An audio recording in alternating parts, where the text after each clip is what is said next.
దేవుని మీద ఆశ పెట్టుకో. ఆయన నిన్ను హెచ్చించేవాడు, నిన్ను దీవించేవాడు, నిన్ను స్థిరపరిచేవాడు, నిన్ను బలపరిచేవాడు.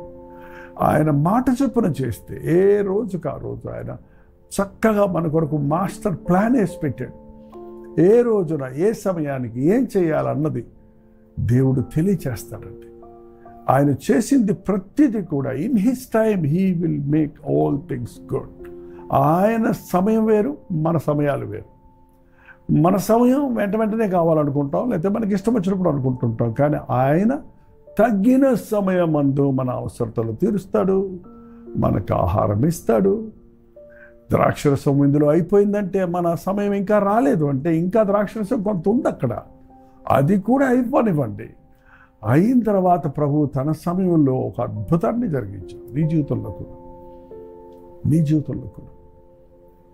నీకెప్పుడు వివాహం జరగాలో, నీకెప్పుడు ఉద్యోగం రావాలో, నువ్వెప్పుడు ఒక సొంత ఇల్లు కట్టుకోవాలో, నీవెప్పుడు ఏ స్థాయిలో ఉండాలన్నది ముందుగానే ఆయన నిర్ణయించాడు. కంగారు పడద్దు, ఆశతో ఈరోజు ఏం చేయమంటావు అని అడిగితే రేపు ఏం చేయమంటావు అని అడగక్కర్లా.